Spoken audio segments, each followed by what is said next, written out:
আসসালামু আলাইকুম ওরহমতুল্লাহি ওবারাকাতুহ। সুপ্রিয় সপ্তম শ্রেণীর শিক্ষার্থীবৃন্দ, আজকের ক্লাসে তোমাদেরকে স্বাগত।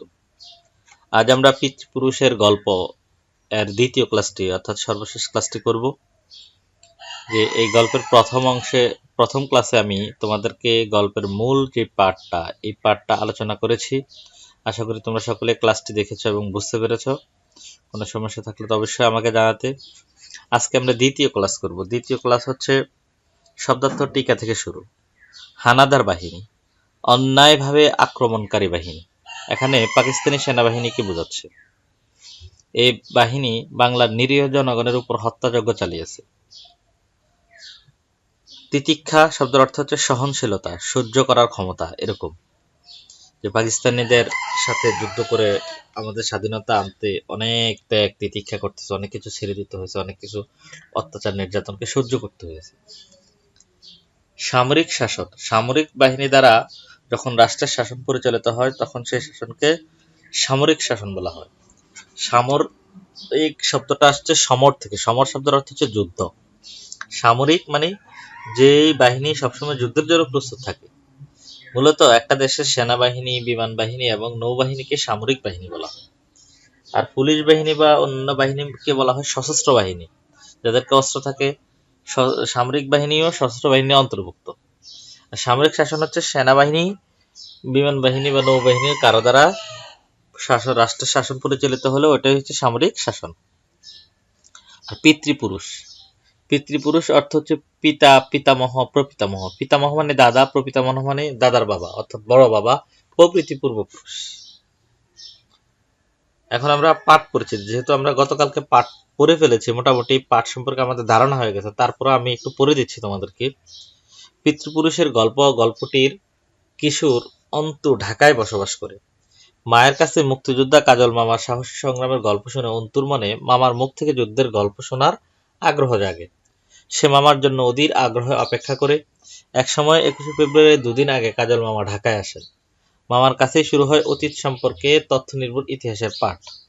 অন্তু জানতে পারে ঢাকা শহরের নামের ইতিহাস, সাত মসজিদ রাস্তার নামের ইতিহাস, জানতে পারে যুদ্ধ ও মুক্তিযুদ্ধের পার্থক্য, 25শে মার্চের রাতে পাকিস্তানি হানাদার বাহিনীর আক্রমণ ও ছাত্রদের প্রতিবাদী ভূমিকার কথা।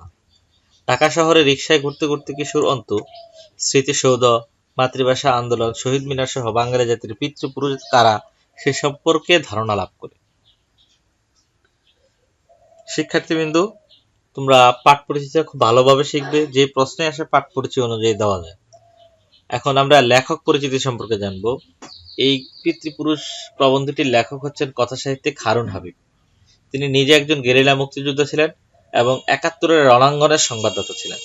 তিনি মুক্তিযুদ্ধ বিষয়ে প্রচুর গল্প, উপন্যাস, প্রবন্ধ, স্মৃতিকথা লিখেছেন। তার কয়েকটি হলো প্রিয় যোদ্ধা, ছোট গল্প, সমগ্র 1971, মুক্তিযুদ্ধের নির্বাচিত প্রবন্ধ, ব্লাড অ্যান্ড ব্রুটালিটি ইত্যাদি। তার জন্ম 1948 সালে জামালপুরে। তিনি এখনো জীবিত আছেন।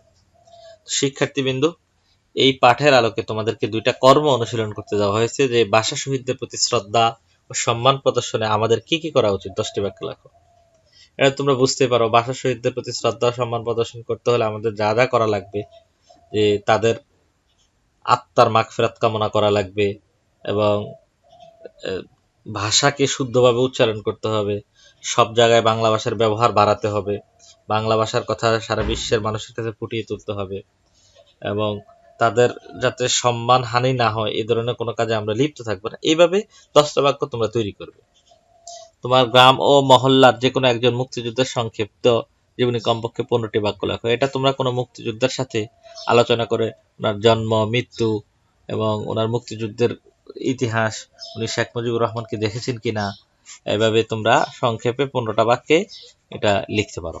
ওনার বিশেষ কোনো স্মৃতি আছে কিনা মুক্তিযুদ্ধের ক্ষেত্রে, মুক্তিযুদ্ধের উনি কত নং সেক্টরে যুদ্ধ করেছেন, এগুলো নিয়ে একটা জীবনী লিখে ফেলো।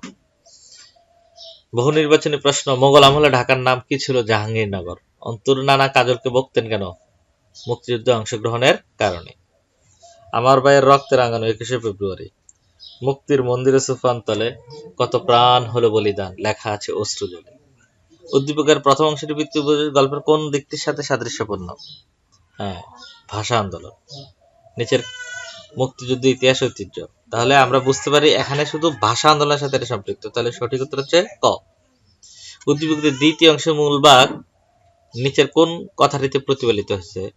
তাহলে আমরা দেখতে পারি এখানে যে কত প্রাণ হলো বলিদান, তাহলে বোঝা যায় এখানে অনেক রক্তের ইতিহাস আছে। এটা ঘ। সৃজনশীল প্রশ্নটাও তোমরা সুন্দরভাবে পড়বা, পড়ে আমাকে জানাবা। তবে তোমাদের বাড়ির কাজ হচ্ছে মূলত কর্ম অনুশীলনটা, যে ভাষা শহীদদের প্রতি শ্রদ্ধা ও সম্মান প্রদর্শনে আমাদের কি কি করা উচিত 10টা বাক্যে লেখো। তোমার গ্রাম বা মহল্লা যে কোনো একজন মুক্তিযোদ্ধার সংক্ষিপ্ত জীবনী কমপক্ষে 15টি বাক্যে লেখো। এই বাড়ির কাজ রইল। সবাইকে আবার শুভেচ্ছা জানিয়ে অ্যাসাইনমেন্টগুলো খুব সুন্দরভাবে করার জন্য অনুরোধ করে আজকে আমরা এখানে শেষ করছি। আসসালামু আলাইকুম ওয়া রাহমাতুল্লাহি ওয়া বারাকাতুহু।